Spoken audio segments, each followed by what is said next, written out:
What is up, everyone? Welcome back. It's your host, SPPhilos4, and back with another episode of the RePHIL Studio. So get your cans ready. As we always do, we're going to refill to 99 for this upcoming set. And for this particular episode, I have the utmost pleasure and honor to welcome special guests atdaniell and Kevs to the studio today. So as a brief introduction for both of them, Daniel has quite a few T10 plus titles, most notably first place in the Summer Coloring Sunshine Days event, as well as the Analysis Harmony and Change, also first place. And Kevs has too many titles to count. Probably you need like at least, I don't know, 10 24. people's full hands of how many T10 plus titles he needs. He got. I think it's 24? Is that it? Yeah, a lot. Last I counted. Yeah. A lot, but very notably got first place in the Tales of Splendid Night event. So both of you, thank you for taking the time to join the studio today. Right. Glad to be here. Thank you, Silly Freddy, for the invite. Please. Is there anything else you would like to add to that intro that maybe I missed or maybe I was incorrect on? No, that's basically it. All right. Awesome. So both of you, again, a pleasure having you on. So let's do our usual, sort of primer question that we always ask our special guests when we bring them in the studio for the first time. So it's just about how, like, sort of the origin story of getting into Bang Dream. All right, Kevs has a good story for this. Kevs has a good story? Okay, maybe we'll start with Kevs here. Kevs, how did you first get into Bang Dream? Well, I knew about it, the JP Vision, when it first came out. But I was waiting for the global release. Mm-hmm. But I didn't know any socials, so I had to wait for my friend to tell me. And they were a week late on the release, so I started a week late. Mm-hmm.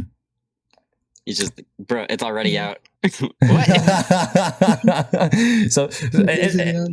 I remember signing up for like the I guess the registration for the game. I think I heard about it maybe like a week or 2 weeks before worldwide server was actually released. So I think I also started like pretty much first day and then kind of ignored it for the first like couple weeks. But well, you got in like a week late, but you're basically still a boomer. Oh yeah. Basically. Nice. Because you started a week late, you don't have the like the 4-digit ID. No, you have like, what was it, 6-digit? 6-digit, nice. 6-digit ID supremacy. So Kevs, that's great to hear. What kind of inspired you to get into the global version and just get into the series in general? Was like did you had a particular band or character that you were really fond of, or what was the story there? No, just a new rhythm gacha game. That was it, basically. Were you in other rhythm gacha games before? No, I played Love Live a bit. Mm-hmm. That's fair. That was just about it. Okay, but it was enough. Just the little influence from Love Live was enough. Yeah. Oh, that's crazy. Well, shout outs to idols and cute girls and rhythm games. All right, well, let's switch over to you, Daniel. All right.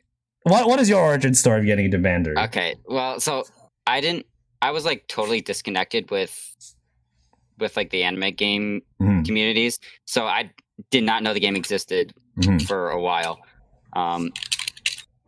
I started in July of 2019. Mm-hmm. I started during Passapari BS2. Mm-hmm. So, and I honestly, it was just a weird coincidence that I ended up discovering the game in the first place. I just found, art of the characters. I'm like, who's this? Someone in like, like the comments for that was saying, oh, it's this character from the series. So I'm like, never heard of it. Uh-huh. I looked it up. I'm like, okay, it's a rhythm gacha game. I'll give it a shot. And yeah, that was it. Wow. So it's like a lot of people, have stories how they played a little bit, not much. Like I played consistently from when I started, more or less. It's the first time I've heard someone specifically talk about how fan art kind of eventually kind of got them into the series. But quite interesting story there. Quite interesting. When you first got into the game, was there a particular band or a character that immediately stood out? You're like, okay, well, this is like, I'm vibing with it. Ron and Afterglow were my favorites from the very start. Like, it was like, I don't know if it's just the red noodle stuck out, and then it just hasn't changed since. Well, that's awesome. That's awesome to hear. the red noodle. Ron has a very interesting sort of aesthetic, but definitely that's good. Great to hear. And Afterglow, with their sort of character story, a little bit with their sort of I guess their aesthetic and how they perform songs. Also, very easy grab for first impressions as well. I do agree with that. So. So that's good. So both of you again, great to hear your origin stories. Now, of course, getting into the series just casually is a lot different from getting into the series and actually going for some big achievements and going for some tiering. So, how did the two of you first get into sort of the tiering community per se, or how did you first start getting into tiering? We'll start with Kevs. What was your start point of tiering? When my first tiering experience was probably the T10 Valentine's Hectic Valentine's event.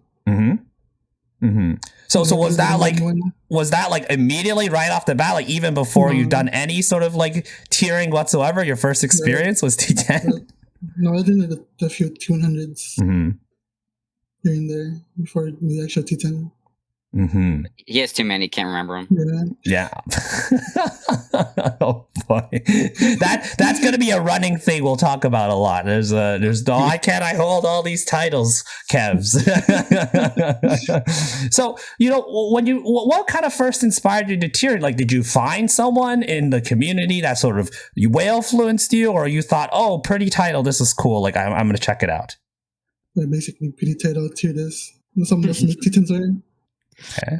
All right. And then, obviously being able to go on the leaderboards as well and showcase that. So, what was there, do you remember a time, Kevs, that you actually joined like the community per se, like the tiering community? Do you remember like specifics or like what event that you joined?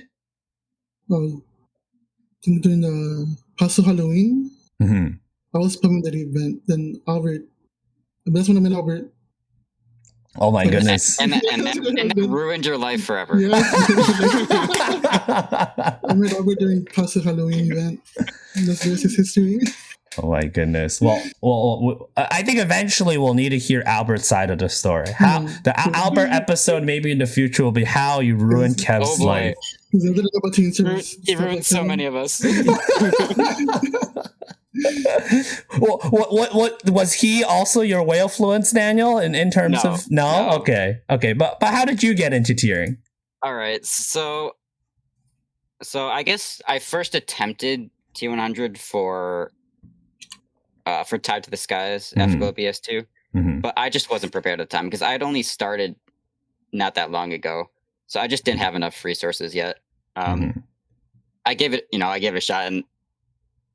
Whatever. I just didn't have nearly enough. Came short. Learned from that. So it was a while before I tried it again because I'm like, well, all right, it takes more. It takes more than that. And I think my first T100 was Schoolhouse, and that was, let's see, because I started playing in July, and then that was like next spring, I think. When when that event happened, so that was the glasses, Arlisa and Rinko event. That one was really chill. Like it was, it was a mixed event. Some pretty popular characters, but I had a pretty decent team for considering my card pool at the time. It was a really good team for me. So it didn't take much. I mostly used pub cord rooms for that event. That was when people actually used pub cord rooms. Also, that event was nice because there were like several people who were T10 that event using the pub code room, so they were very active. I see. So it made it easy. And for you, was it also just like, the titles that was like, pretty interesting honestly, to you, or just the title itself has never really been the main draw for me, because I know a lot of people say, "Oh, pretty title." Like more like the accomplishment itself. Like you set the goal and then you get it. Is more what it's been for me. I definitely sort of agree with that notion as well. The title is always, everyone has different sort of nice. Everyone has different sort of motivations, right? But mm-hmm. I definitely prefer the experience overall. The title is always like a nice achievement, but I definitely agree with the experience. And definitely for T10 and higher, it's absolutely more about the experience than anything else. For sure. So when did the two of you get to know each other? Do you remember that fateful encounter? I honestly, I don't know. Yeah, I don't remember. It's been so long. Let's assume it's like some Afterglow event or something. Yeah. Probably. I mean, it was before we were in Sims, so I no clue. Yeah. That's always the really fun thing. Like, there's like these like really like, you definitely have some really close friends in the community, and then you're just like, wait, how did we actually first like meet? It's like, I actually don't remember. It's either like you remember it fully well, or just like it just happened first. Yeah, first, and got closer during Sim. Yeah. Okay. So, and that's really interesting to see how, people moved. Like Pub Court, of course, is like the official Bang Dream server. It's like the biggest hub of, where everyone is. And then people start moving into like smaller sort of communities. And of course, Sim Court is definitely one of the major Discord servers. Infamous ones. Maybe the more infamous ones. Sure. Do you recall any experiences there that are appropriate to share? Well, yeah. We don't talk about that. Yeah, don't talk about that. Just it was an experience. All the good stories we can't tell. Okay. I mean, there's plenty of normal days, but all the good stories that make that set it apart from other servers. That's fair. That's fair. I don't think I can say any of them. We do have some good sniper stories. Oh, okay. From way back. Okay. Well, we'll definitely elaborate on them pretty soon. I cut you off there. You were just about to say something? No. We can keep going. All right, good. So of course, one thing I find really interesting, and this is a topic that I always wanted to discuss with big Afterglow fans like both of you, right? Like, because Afterglow events are generally quite, in retrospect are quite chill, and we do see a very select number of people going for these events with Afterglow. So what do you guys think overall of like the Afterglow events, how tiering it's like there, like just overall your thoughts of tiering Afterglow events and what it means to both of you?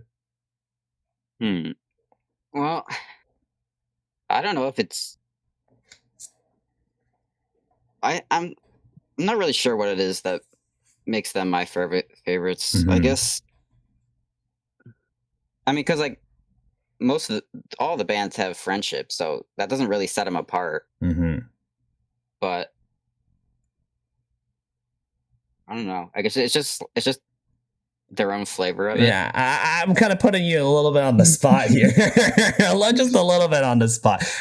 I guess maybe one thing I do notice with, tiering Afterglow events, I tier Afterglow events sometimes here and there, is that like in general, like even just like the people that are like tiering the events are just really, really lax and really nice people, right? Like, if you're tiering, let's say a Roselia event or a Pastel Palettes event, it could get a little fiery. It could get a little intense. But like with Afterglow events, wait for the T1 races. Yeah. So, but like it's dead until you go for T1.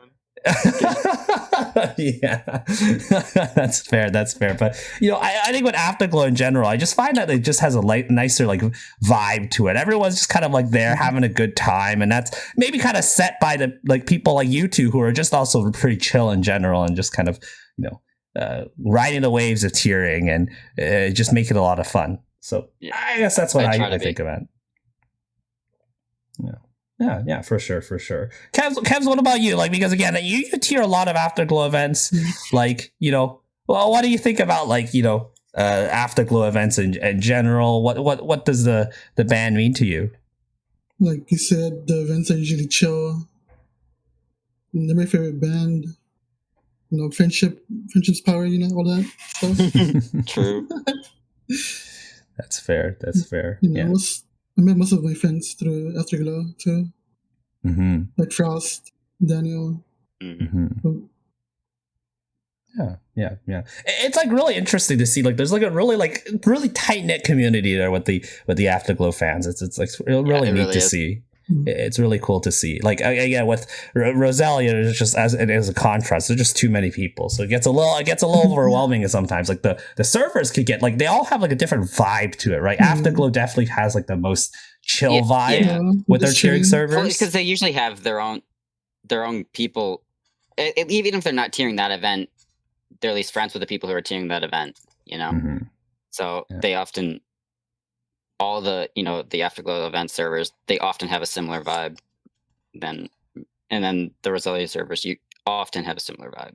Yeah, for sure. It's like kind of weird to see that like even like it's kind of almost like sort of adjacent to the actual vibe of the band, where like Afterglow's pretty chill and thus the tiering servers is the same. Rosalia a little bit more on the intense side, and tiering servers likewise. And I'm gonna say Pass the Palettes are pretty intense as well. I know they're cute idols and all, but they're fans. Idol fans can be pretty intense. So, but I think I'm gonna go off what Curbs is saying. How I guess tiering servers are like. There's so many different groups, but we're all isolated, because everyone has their friend groups, everyone has their, community servers that they're in. And like, you'll see them in the public servers, but like, you don't like really know the other people as well. So I guess that's an interesting about this community. Definitely. And again, it's a very small community by community standards, but there's tight knit and there's all these like little groups and various different interests, and you're bound to have find a community that is very warm and welcoming to you, like maybe Simpcore, that could make sure that everyone is doing well and having fun. So yeah, good. So let's move on to talk a little bit more about, I guess, both of you, and if you recall, kind of like the first like sort of major step towards tiering, and maybe what sort of set off the domino effect of more tiering events to come. Kevs, you mentioned your first T10 title that you were kind of going for. Can you recall a little bit about what was your sort of reasoning why you wanted to T10 that event, and what did you do to go for that event? For my first T10, I just saw Mocha in the event. I just went for it basically. I had a shit team, so it was horrible. They got like 4K each song, 4K EP. Well, different time. Power versus live. Oh yeah, versus live. That's true. Versus live. That's true. The best live format. My first T10, we were getting 20k EP per game. Wow. Because that was RES Part 1, which had the what was the bonus for the 400%? So because the team was so bad at the time that they cranked the hell out of the bonus. Oh, I see. Yeah, that's right. That's right. So, and it makes it so like if you like rolling for the gacha for that made such a ridiculous difference. But like all of the top 11 people all had optimal, and that never happens. That never happens. Like there were a couple people earlier in the event who maybe only had one of the cards or something. But by the end, only the roller survived by the end. Wow. That kind of shows a little bit of a whale commitment. Yeah, that event was a little interesting. I will say though, I did that event entirely with free stars. Believe me or not. Wow. It was like 90k free stars Wow. between gacha and tiering. Oh, that's amazing. I'm so sad. The gacha gods. That was the end of my free stars. I'm a whale ever since. Oh no! Once I became a whale. It hasn't been that long. It was like a year and a couple of months since then. Yeah, it's been a lot. Things have changed. Oh yeah. Well, that's a pretty interesting. So I actually did not know that they were janking up the score bonus, but I think it makes sense for sure. That event, yeah. Yeah, they didn't do that for Morphonica. No. Oh, just specifically for us. That event. They knew more their for the audience. better band for the first one. They had 4 stars. I see. Whereas the first Ras event only had 2 4-stars, a 3-star, and 2 2-stars. It was real bad.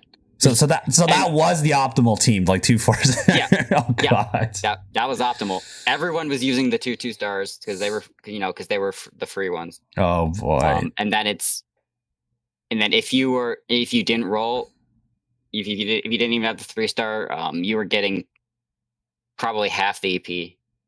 Oh man. It was real bad. That's true whale fluence there. That's how they get your money. Yeah. Oh man. Unlucky. But again, but you ended up getting T1. Yeah. Well, not that event. But not that later. Event. Later. Oh yes, that's right. Later. That was an analysis of. I barely scraped 10th. Oh god. For Ras Part 1, and that was with 45k stars for tiering. Jeez. So that was pretty well. But that's because all right. This event has a lot of good stories. I guess we got to start. Yeah. So it was a snipe. Yeah. But it wasn't just me sniping. So it started with Frost and Cess, or is it Chess? I don't know. One of those. They're really good friends. They were gonna do it. They were planning to snipe, just in simp, and then. All right, so I was working at event start. I needed to roll for the Choo Choo because I wanted to tier song for Pario Eve event. So I was rolling anyways. So I rolled while I was at work, and then a couple hours later I came home. I'm like, well, I rolled. I have optimal. Might as well T100. So I room with Frost and Cess. And this was the start of the event was also a disaster, like with all the crashes and stuff. Oh if anyone remembers that. Yeah. That was pretty bad. Yeah, it was bad. That was one of the worst ones. And so for the first hour or two, there wasn't a whole lot of playing going on. So anyways, when I get home, probably 3 hours after the event start, and then I unpack my stuff, and then say, okay, all right, let's start the T100 climb. Halfway through my first set, I was already in T10 because I had optimal, and I think only half the people in T10 at the time had opt. So I was getting EP so much faster than everyone else that I'm like, all right, I got to go for it, right? Let's just do it. And I T10'd it. That wasn't even the latest I've decided to T10 in. Oh boy. I've started 12 hours into it when I decided to go for it. That was the Happy Pasu event. Happy Pasu. This spring. Which one? Sakura, the Sakura. Yes, Sakura Party. Well, because I had I had a really strong band. I was gonna try for T10 song, but that song was so woke. There were it was ridiculous. I'm like, all right, I was already voted by the time I woke up. Oh boy, well, screw it. and I'll just snipe T10 song, or I'll snipe T10 event instead. Yeah, might as well. Yeah, find a way to get a T10 somewhere. Yeah. Well, that's honestly quite neat, and Daniel, that what really makes it quite interesting is just simply the fact that you have kind of like you've done like sort of like also quote unquote sort of catch up sniping before. So like when you're like sort of you're behind by quite a bit, but then you continue to grind and continue to push forward and eventually get it. So. And I imagine that's a much different mentality when you're like playing from catch up, but you pull through. I'm used to it by now, but I mean, Rats Part 1 was the first time I did that. And that time it was a little tight because I didn't know. One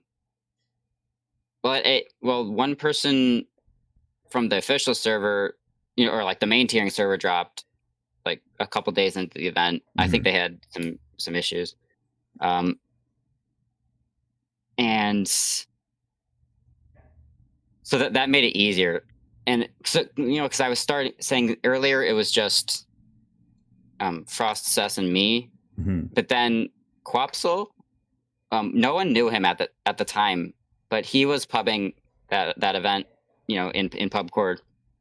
And originally, we were just rivals because, like, I don't know, we're both sniping this. I don't know if it's gonna work. If I don't know if we're gonna be able to work together or have to be opposed. So for a while, I was trying to beat him, but I couldn't. I didn't have the time to beat him, and it was a good thing. But what really made it interesting was the person I really had to beat was AP botting. The entire event, and they would just set it on auto for like a long time. But I mean, they were pubbing, so it wasn't like great rates, thankfully. But I mean, not like I wasn't able to track it because I was busy playing and working. But a bunch of other friends, when they ran into them at pubs, they found like AP constantly. And then what the real nail in the coffin, one time when they didn't have the AP bot turned on and they were barely passing hard.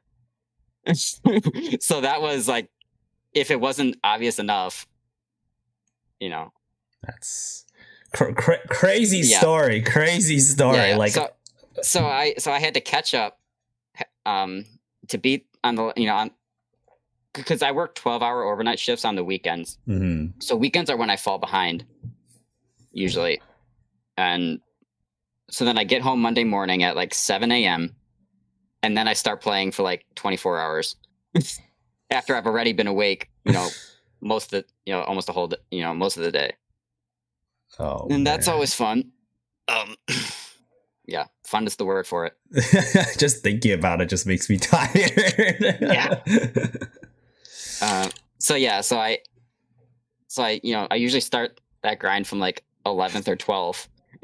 That event, I think it was 12, and then I had to pass the person who dropped plus the botter. I did manage. I managed to pass them, and not only did I beat them and boat them, but I got them banned by sending all the screenshots to Lucia. Beautiful. It was perfect. Absolute Chad moment. Beating a bot, beating a human, beating a bot, and getting them banned. Like, absolutely amazing. So, but yeah, big congrats on that, Daniel. That's a really fun story, honestly. Like, again, it's unfortunate that people resort to these measures, and you don't see it as often lately, but not very often recently. Yeah, but it has happened. I think it was because around that time, someone must have released an APK, and then for a couple events, like you couldn't go 2 games in pubs without seeing a botter. It was ridiculous. Wow. Or, either a score injector or an AP botter, and it was just disgusting. It was ridiculous. And if you remember, Noble Rose 1, that was when 6 Trillion Years was the event song. Yeah. At one point, all of T10's song for that song were bots at one point. Before the ban hammer went through and removed them all. Oh man, that's kind of ridiculous. Yeah. Why do people resort to these stuff? Like, come on, guys, please. Oh well. But again, that's a fun story, Daniel. Again, thanks for sharing that. It's a lot of fun to hear, like, being able to build stamina and just kind of play catch up, and then eventually surpass even bots with your skills. So that was definitely pretty neat to hear. We'll briefly move over to Kevs, because you've done a lot of tiering yourself, and I'm sure that when you hear about these big sprints, 24-hour sprints and all that, I think Kevs, to you that's sort of second nature. Well, what kind of fuels you to be like, all right, I have this energy to keep tiering, not just one T10 or whatever, but so many T10s to the point where your Twitter banner is just a bunch of T10 spelling out your name with all your T10 titles. Came with that banner. It's so funny. Thank you, Kate. Yeah, the other wrong image of me. I'm so bad at tearing. And now you say you're bad at tearing. Come on. I'm constantly dying in the room. It's true. It's true. But you don't give up. That's the thing, right? Yeah, that's the thing. Yeah, you just keep playing. Push it. Just play more. EP is EP. Doesn't matter if you fail or not. Oh, well, that definitely, obviously you can compensate that if you have a little bit of a thicker wallet. Yeah. Mm-hmm. Play more. Just play more with me. Just play more. I think that's one of you, the things that you probably say the most. Just be like, you know what? Just play more, right? And you're literally living proof of that. It's pretty funny, and it's great because and there's even more proof of that, because I'm pretty sure, Kevs, that you are the highest rank player in Bang Dream in terms of the in-game, what is it, the ranking system? Yeah. What 374. 374? Jeez. You're going to be the first one to hit the cap, right? Probably. Yeah. Well, unless Monaco starts tearing a bunch of T10s. She single flames every event, for Nats. That's crazy. She's gunning for it. Crazy. Oh, okay. So you have a little bit of a competitor going on there, eh? Yeah. So we'll see. Well, is that also a goal in your agenda, Kevs, to get first person to get 400? Yeah. Basically, in level 50 for all bands. Okay. All right. Well, all the best there, Kevs. That's not an easy feat, but you're probably the closest and definitely the most capable of doing that. So, just play more is definitely a phrase that definitely applies quite well. Did you ever expect that this was something that you would end up getting, that title of wow, I'm the highest ranked player on this rhythm gacha game? I never expected that just happened. From going from casually playing this Love Live game to what is this Bang Dream, and then now you're literally that, and you're in the top of these rankings. It's actually ridiculous. Crazy. Actually crazy. Well, hopefully things go well, Kevs, and I'm sure again it's not going to be the last. We're not going to hear the last of you in terms of tiering events and such. So it doesn't seem like it. For sure. Hey everyone, it's Phil here. Hope you enjoyed the episode so far. As a reminder, the RePHIL Studio podcast is available on all of your favorite platforms. Check us out on Spotify, Apple Podcasts, Google Podcasts, and make sure to give that high rating or the thumbs up whenever you do, because helping the podcast increase its reach to other viewers is greatly appreciated. In terms of other content, check out my VODs channel, the card description above. Consider subscribing to check out other content. And also, if you want to be a part of the content, join the Anga Academy Discord server, links in the description below, where you can contribute to the studio question every week and interact with special guests featured on the podcast. So looking forward to seeing you there. Last but certainly not least, a big shout outs to all of my Filler Nation members who've been constantly supporting me in my content. I really appreciate each and every one of you, and you get shout outs on pretty much every podcast episode. So thank you so much for your support.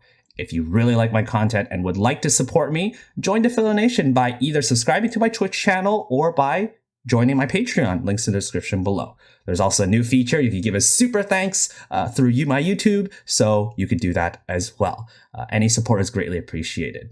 Let's get back to the episode. Well, Daniel, we'll get back to you because again, you've done a couple of, T10s throughout, but one event in particular, which was the summer colored Sunshine Days, you actually decided to go for T1.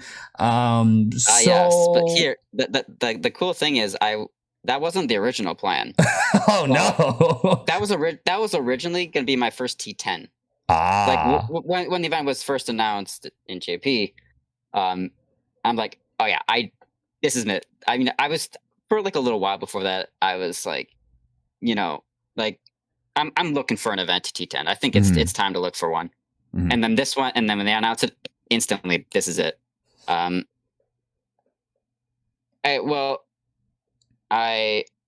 got on Coley's roster, and originally I was like, maybe do I want to try for podium? And I was considering dropping the server to snipe if I couldn't get the podium in the server. Well, I didn't have to do that because one of the other podiums dropped, so I was slotted for T3, and I was going to be more than happy with that. And then some issues happened. Coley had ridiculous amounts of work at the time, and he wasn't able to tier the event. And then Bell, who was planning to T2, he had a rough time recently, and he also didn't end up tiering it. So now it was like basically open, and I'm like, well, I guess it's me. Well, that's everyone's just dropping. Yeah, I think half the roster dropped. Oh no! At least, and then, so it ended up being my event, and because it's funny because a lot of people were treating me like with almost like kid gloves at the time. Like, are you prepared for T1 and all this? And I'm like, I have a really high goal.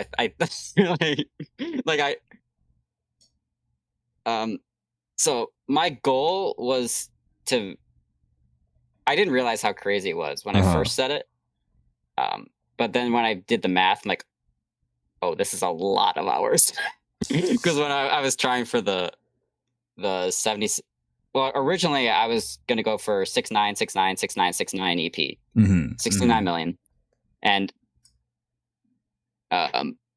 but when I realized that the highest record was like 73 or 74 million from Sprite in DTMD. So I'm like, I kind of want to beat that, especially because I had 11 days, so I had plenty of time to do it. So I was going to go for 77777777 instead. And unfortunately, I did pass that, but I just it came down to the wire, and I ran out of time to park. Oh, so I had to just pass it. I got within the. Oh yeah, there. You can see in the chat. Kay posted my graph. Yeah. Oh wow, that's crazy. Yes, I did. Well, I didn't miss my alarm on the last day. I just set it it was set for an hour later than I meant. One extra line. Well, also I had to work on like the 10th day of the 11-day event because I originally planned for 9. So, and there was a little bit of like a flat line near the end. yeah. That flat line was when I was at work. Yeah. That's it. Wow. Yeah. Because you can even see when I woke up and played a couple hours before work. Yeah. But one extra hour and I would have had plenty of time to park. That was the difference, because I got within like I got within like the 3 flame game of my goal, like within like 15 minutes left or less, and that wasn't enough time, especially for ML, because you got to calculate with the spreadsheet and all that. So I just and I could park by then. I just didn't have time to do it. I got within the game, and then I just had to jump into a game without time to calculate. So I'm like, I don't know what I need to score. I didn't even know what my team. I wasn't even sure what my team was. It was a mess. So I overshot it by like 300. Yeah. So it was just whatever.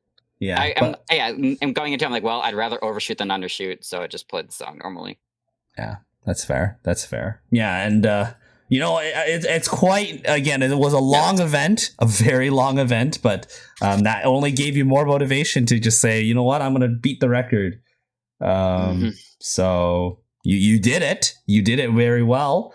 And there wasn't really anyone like pushing you for it, right? You just pushed yourself through it. Not even remotely. Yeah. by the end, we had the full server T10 sweep. So it was hella dead. Oh boy. But like, when you mentioned how you were planning it, right? You were planning for that event, and you're just kind of like, preparing for it. When you're doing the calculations of how much hours you have to play per day, I can imagine that could be really stressful mentally. Be like, wow, I have to play X amount of hours every day on average to get it, and like that could be pretty mentally straining. Yeah, so at least when I'm T1 mode,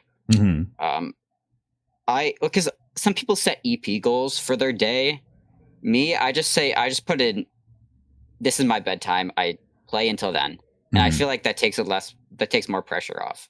To just say, we wake up at this time, maybe prepare for the day, which shouldn't take, you don't want to take too long doing that, but get some stuff together, and then just start playing, and then just don't leave the room. Just refill, jump back in, do as much as possible while you're in the room. Is what you have to do. That's you find snacks that you can eat in bites between songs. For me, canned soup is a big tearing food for me, because that's something like between games, like between the first game, run downstairs to grab the can and come back up. Then you play a song. Then the next break is just opening the can. You probably maybe grab a bowl out of the cabinet. Third, after the next song, pour it into the bowl. Scrape it out. Maybe you might have time to throw it in the microwave and start it. you have like super strats, soup dory strats here. Yeah, it really, like, you just, like, I could probably do it within 5 games and get back to my desk. That's actually super funny. Like, I know a lot of people have their own unique blank Dory strats. I'm sure people in the chat, we have some pretty, or in the live stage right now, they have some very particular particular strats they like as well. Noodles are good too. Noodles are good as well. But I do appreciate, I do like that strat. Just like, not necessarily worry about your EP goal or how much time you played, but rather just say, this is what I'm going to do, and I'll set my limit. I know what my limits are, and then I just go rest from there. I do like that mentality. It gives you a little bit more, like, maybe a little less pressure, in general. So I do think that's a pretty fun, good tip, especially when, like, this was apparently your T1 mode, but this was never a T1 mode you had before. So you just kind of, like, on the fly thought of the strat, and it kind of worked out in the end. Yep. And a big thing is when you're sleeping so few hours, to make sure those hours are at the same time every day. Yeah. It makes a huge difference. A huge difference. All right. Well noted for anyone who want to jot down some notes on possible T1ing in the future. So, yeah. briefly, I'll just get Kevs to contribute as well. Like, is that like a similar strategy when it comes to like managing your time, right? To make sure you don't think about, the stress of having to play for so many hours in a row? Like, I did the complete opposite of Daniel. Oh, what is your strategy then? I just wake up, play. Basically, when you get tired, just stop playing. So no set schedule. You just whatever you feel. Just do it like whatever you feel like. Okay, that's a little it's a little loosey goosey, but hey, I'm not the one to judge. You have like so many titles. So. I will say, like, for the sprint, that's kind of what you have to do, because you just go until you're tired. Yeah, you just go until you can't. It's fair. But yeah, the hard part is transitioning from the sprint into a regular schedule for the rest of the time. That's the hard part. Mm-hmm. Definitely. Kevs, was there any particular like T10 that you recall? Again, you have a lot, but is there anyone that you recall that was like particularly stressful, or one that was like particular like, wow, this was the easiest thing ever? Well, the most stressful was cycling seasons. Oh, like Bandori 2s? Or those is challenge live. Oh, okay. I know Frost talked about it too. Mm-hmm. Because I was chasing Signal. Mm-hmm. Yeah. So yeah, that having someone chasing is definitely one of the most stressful things. When obviously you can only have 10 people. If there's 11 people going for it, down to the wire, it's pretty stressful. So yeah, for sure. Yeah, it's pretty funny too, because during the last day, I was just chilling. I was playing the veteran beta with Abdullah. Then Caillou DMs me and like, there's people chasing. So I only slept 1 hour that day. Yikes! Yeah, you can't slack, unfortunately, sometimes. So slack. Yeah, no other games. No, like your favorite game, Mario Kart, Kevs. Super side note, I'm pretty looking forward to the new Mario Kart DLC. So it comes out tomorrow. It comes out tomorrow. So, or I mean, by the time you're listening to the podcast on YouTube or on your favorite podcast platform, it'll already be long released. And maybe you're on the leaderboards. Maybe Kevs, you'll be also on the world record leaderboards on Mario Kart as well, just like in Bandori. For Tim Chills. Anyway, so before we end off, let's briefly talk about your other T1s. So Kevs, we're already on the topic with you, so we'll talk about your T1 first, which was I guess that's a little bit out of order in terms of the actual timeline, but yeah. Should we do a timeline first, or should we do?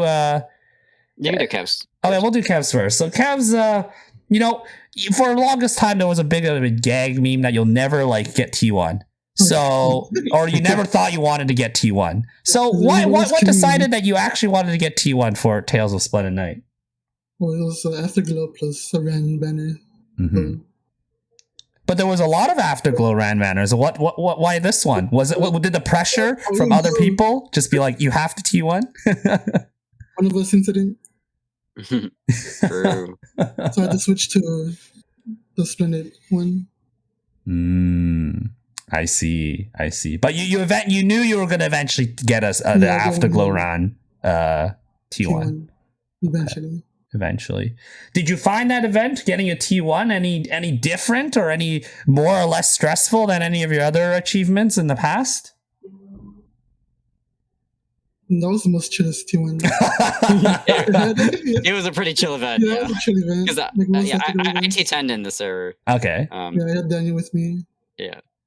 Like during the second day, we just stopped playing, just watched anime the whole day. yeah, and like all the T10s were done by like day 4. Yeah. Wow. We were just chilling. I mean, because we all knew what we were doing, so we got out ahead and just the big sprint, and that was it. Yeah. So it was kind of like a Itsumodori kind of thing really for you. And that event, me and Science Speedy met up too. And again, it's it's always nice to have a pretty like a more relaxed event in comparison, right? Sometimes having too much stress is a little bit not great, but you're able to pick a good event that you were able to get your T1 and kind of put those jokes behind you, and now you've actually finally have a T1. I knew that like at some point I was just like, there's no way you don't. Like I remember when I looked at all your titles, I'm like, wait, you don't have a T1? Like what? it was honestly mind-boggling. I was like, how do you not have a T1? But that now is actually finally it's finally a thing in the past. So again, it's great to hear you're able to get your T1 title that you definitely worked hard for, and of course with all the support that you got from others. So big shout outs to you, Kevs. T1 added to your repertoire of a lot of titles that you have. So thank you, Silly Philly. The more you say that name, the more I'm like,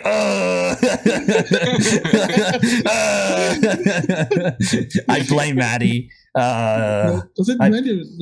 I'm pretty sure it was Maddie. The Maddie episode. It was Kenny. Yeah.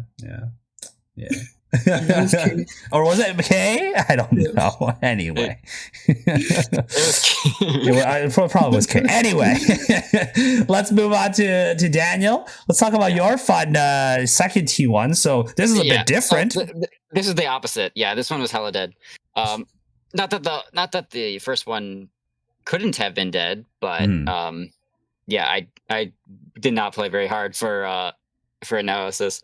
Well, originally it was going to be a competitive, but then Nova had conflicts and dropped, and then a bunch of other people dropped, and merged servers. So and then it ended up me, Curbs, and K podium. So of course it was going to be a meme fest. So then we all parked at the same number. Wow. We all parked at 20 million exact. And this was a live goals, so that was pretty dead. Yeah, live goals getting 20 million. Yeah, that's pretty small. That's I had live goal T10s higher than that. Oh jeez.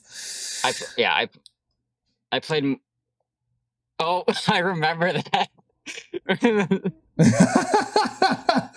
Yes.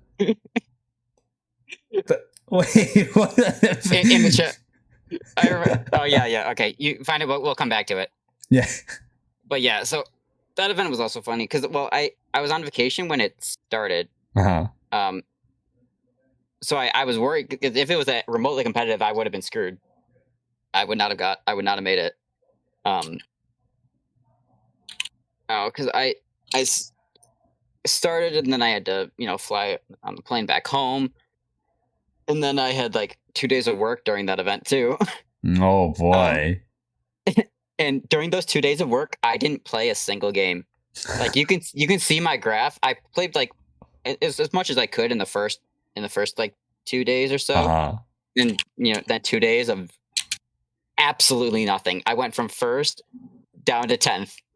and then Yoon back to first. That's pretty crazy. It was great. It's kind of funny where like a bunch of like Afterglow and of course Afterglow fans and just kind of take over and be like, all right, or I guess we're taking over this morph event, but things happen.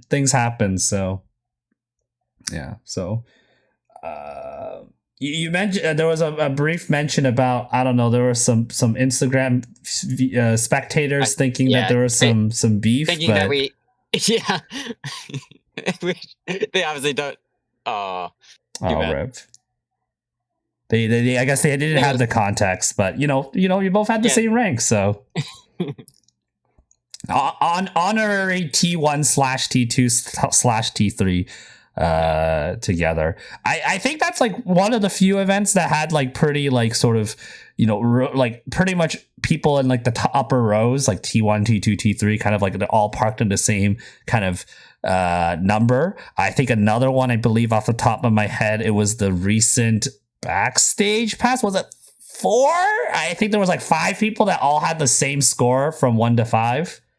Yeah, that was pretty fun as well. The T1 park. T1 park, yeah. So a lot of fun. So I'm not sure. For that, I got debated. I was gonna T50 with Sai, and then he parks a million less, and I'm left alone. Oh, unfortunate. That's I was the highest rank who wasn't of that group. I was the highest rank who wasn't in T10, so who wasn't part of the T10 tree. It's unfortunate, but that's how it is sometimes. Because most of those people are retired. They unretired just to T1000 that event. You know. Yeah. That's actually really fun. I think like eventually I'll probably try and get a story about that. That'd be pretty neat to hear. So, but yeah. Honestly, again, for both of you, it's just so cool to hear such fun stories. Again, in general, these hearing stories in general didn't seem all that stressful. Pretty chill, just having a good time with your buddies that you eventually sort of grow to appreciate in the community, and continue to whale-fluence each other to this day. Yeah, so, I've been responsible for a bit of that. oh man. He did that to me for his T1. Wow. He hadn't made even start to the roster. I'm like, fuck it, I guess I'm doing this too. That's definitely quite something. Who do you think is the biggest whale fluencer out there? At least in terms of gacha, Aqua was a big whale fluence for me because I knew him pretty well. Yeah. Before I started spending, he's probably a big one for me. For me, it's Panda. He's always telling me, "Let's snip this, let's snip that." Yeah, for you that makes sense. For sure. All right. Well, yeah, again, big shout outs to both of you. And of course, big shout outs to our previous guests that you've mentioned. Of course, whenever there's someone that's a familiar name, you'd be like, yeah, that's an old podcast guest. So I always like to mention that. But again, for both of you, big congrats on your titles. And I'm sure that you'll have a lot of future events that you'll be doing as well. You'll be doing. Oh, yes. Coming up in not too long, I'm going for T1 and Kevs is going for T2 for Scribble in the Blue. Ooh. And that's going to be a very rough race. Scarlett's going for T1, so it's going to be a 3-way slugfest. All right. Well, best of luck in there, Daniel. You get a possible 3 and a turkey on your T1s. We'll see. So we'll see how that goes. There's 0 guarantees of how that's going to turn out. and Kevs, what is on your agenda? Do you even recall? My next T10 is the Tomari Rinko. I'm not that kind of person event. Okay, that's actually a pretty long time away from now. So you're kind of chilling for a while. I'm training. It's semi-retired. Oh, it's kind of hard. It's kind of shocking to hear Kev's actually tired. Kev's always tired. We just don't see it. Yeah. Well, again, Kev's all the best there. Do you have a podium in mind, or do you want to share? Or I think it's the Medley Life, the Roselia. Oh, the Christmas one. Roselia Afterglow one. Oh, that one. Yeah. I mean, I'm thinking about it too. There's a lot of people thinking about that one. That one, that one's going to be an entertaining show. That one's going to be pretty crazy. Crazy. Oh yeah, can't wait. All right. Well, both of you again, big, big. I guess good luck. Good luck in ahead on these events. Hopefully, things will go smoothly. So, hopefully. All right. Well, just before we end off this episode, I just want to share a studio question that I ask, and this is something I ask to our members who are listening right now, as well as to our guests, and this is something we do every week on the podcast. Just a fun question to discuss about the franchise here. So I'll be posting the studio question right now and asking to both of you. The studio question is: if you could add one quality of life change permanently to Bandori that's already existing in another rhythm game. So it could be from like Project Sekai or D4DJ or other games. What would it be? For me, it's the autoplay. Autoplay? Yeah, autoplay. Nah, I don't want auto. I kind of don't like autoplay either. I want to actually have the game to be, you have to physically play. Yeah, I feel like, yeah. I feel it's just so little effort. You just press auto. You just it's not let your hands do the talking. It's let your money do the talking. I don't know. Yeah, but I could see that. I could see that. A lot of people do prefer auto, and I could see their perspectives. Yeah, I'm trying to think. Because for a while the practice mode was garbage, but it's a lot better now than it used to be. For sure. That was a big one for me for a while. Let's see. Well, I guess what would really be a big difference, but that's not in many mobile rhythm games, at least, is slow down in practice mode. That'd be huge, I think. Like a slow down feature. Yeah, because I'm a musician, so that's how you practice, right? You slow something down, you work it out, and then slowly speed it up.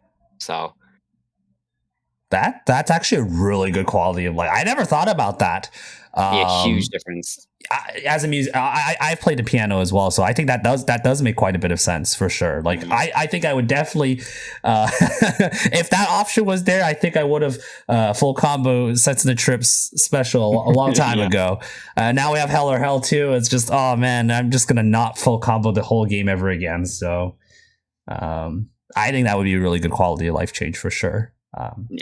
That's a good point. I think personally for me, I don't know. It's hard to say. I know a lot of people have mentioned like, you could burn more cans at once or more energy at once. Yeah.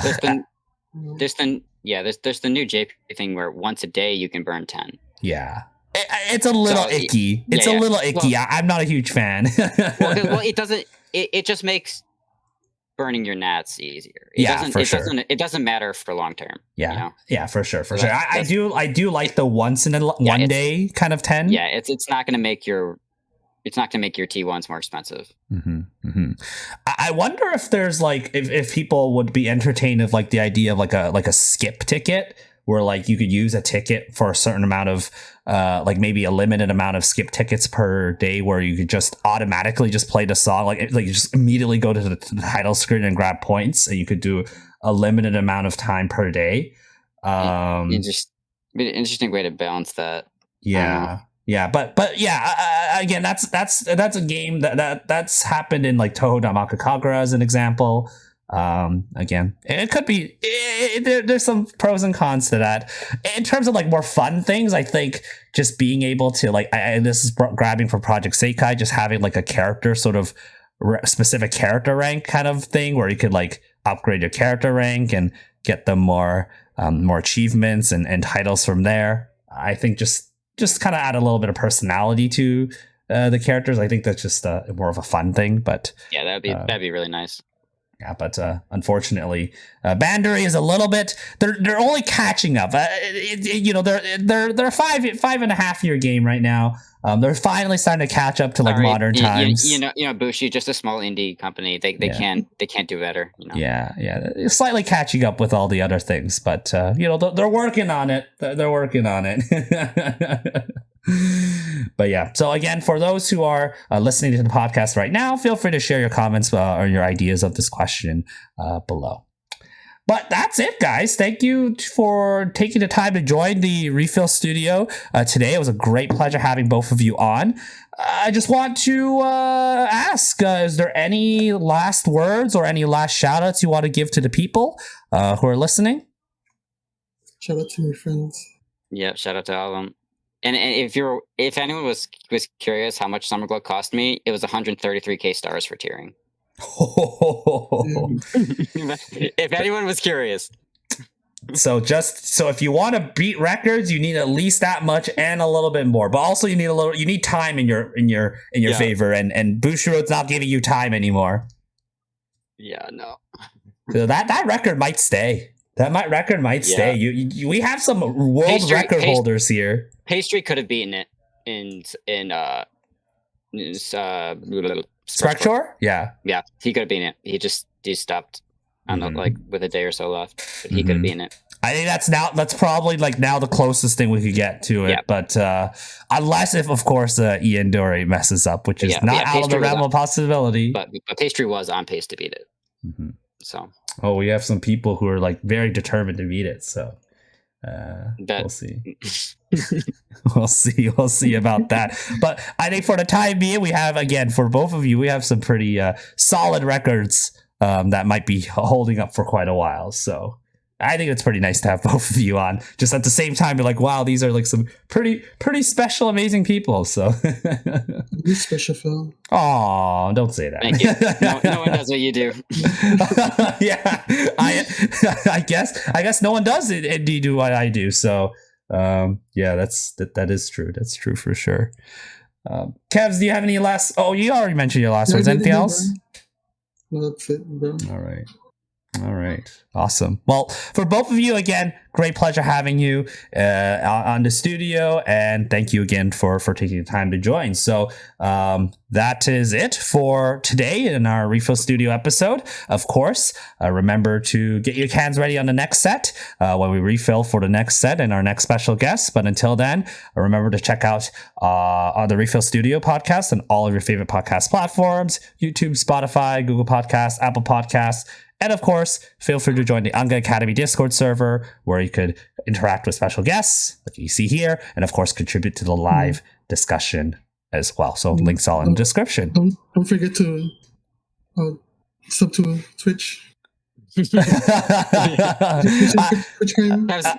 Kevs once every 3 months to a stream, right? Yo, Kev's stream when? Mario Kart stream? Mario Kart stream? I'm down to watch. Drop the link. Yeah, but honestly, again, thank you all so much for listening, and we will see you all in the next episode. Take care, everyone. Right. Bye now. Bye.